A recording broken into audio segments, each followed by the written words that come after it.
Saif Ali Khan case में होगा बहुत बड़ा खुलासा। सिंघम दया नायक की एंट्री से मच गया हड़कंप। एनकाउंटर स्पेशलिस्ट है नायक, जैसा नाम वैसा ही कारनामा। थर थर कांपते हैं महाराष्ट्र में अपराधी। छोटा राजन का गैंग निपटाया, 86 एनकाउंटर का रिकॉर्ड बनाया। लॉरेंस से भी पूछताछ की तैयारी। साल 2004 का दौर था। उन्हीं दिनों सिनेमाघरों में एक फिल्म आई, नाम था अब तक 56।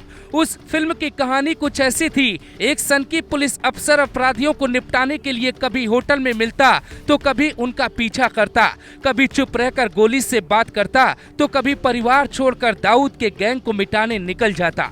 उस फिल्म में हीरो थे नाना पाटेकर, हालांकि असली किरदार था मुंबई पुलिस के सिंघम दया नायक का। कोई नायक कहता तो कोई महानायक। दया नायक के नाम पर ऐसे रिकॉर्ड हैं, जो अपराधी एक बार पढ़ लेता तो वो गलती से भी अपराध की दुनिया में कदम नहीं रखता। महाराष्ट्र में उन दिनों कई गैंग एक्टिव थे, लेकिन दाऊद और छोटा राजन गैंग की पकड़ बन चुकी थी। उसे रोकने के लिए मुंबई पुलिस ने कई सिंघम आईपीएस की टीम बनाई, जिसमें एक नाम दया नायक का भी था। महाराष्ट्र में खुलेआम एनकाउंटर शुरू हुए। एनकाउंटर की रफ्तार ऐसी थी कि महीने में कई एनकाउंटर हो जाते। महाराष्ट्र देश का पहला राज्य बना जहां अपराधियों का एनकाउंटर शुरू हुआ।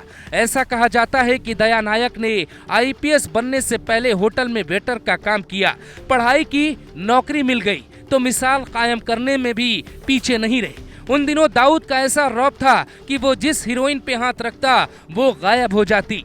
गुलशन कुमार से लेकर अनगिनत ऐसे कांड जिनकी वजह से मुंबई अपराधियों की राजधानी कही जाने लगी। पर हर शेर पे कोई ना कोई सवा शेर जरूर होता है।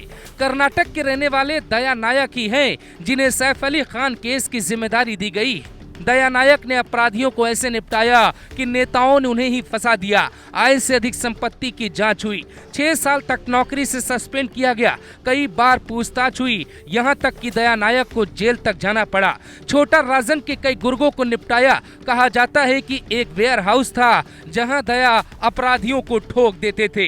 दया नायक एक इंटरव्यू में खुद कहते हैं, मुझे कोई एनकाउंटर स्पेशलिस्ट कहता है तो मुझे पसंद नहीं आता। 31 दिसंबर साल 1996 में पहला एनकाउंटर किया। उसके बाद गैंग मिटाने वाली स्पेशल टीम में इनका ट्रांसफर कर दिया गया। एक पत्रकार के दावे के बाद सिंघम छवि टूटी। कहा गया कि दाऊद के साथ मिलकर मुंबई में रैकेट चलाते। सच्चाई कभी किसी से दबती नहीं। मकोका कोर्ट ने सिंघम को क्लीन चिट दी और दोबारा नौकरी पे लौट आए।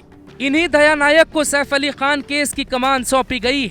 जैसे ही जिम्मेदारी मिली, जांच शुरू हो गई और पहली तस्वीर मीडिया में आ गई। दया नायक की एंट्री साफ दावा करती है कि सैफ अली खान के साथ कोई बड़ी अनहोनी होने वाली है। दया का अंदाज बताता है कि सैफ अली खान केस में कोई न कोई बड़ा गैंग शामिल हो सकता है। क्या वो लॉरेंस गैंग है या लॉरेंस को बदनाम करने के लिए उसका विरोधी गैंग बमबिहा गैंग है? क्या कहानी है? क्या कोई प्रॉपर्टी की कहानी जुड़ी है या सिर्फ एक चोर चोरी करने आता है, सैफ अली खान को चाकू मारता है और लौट जाता है?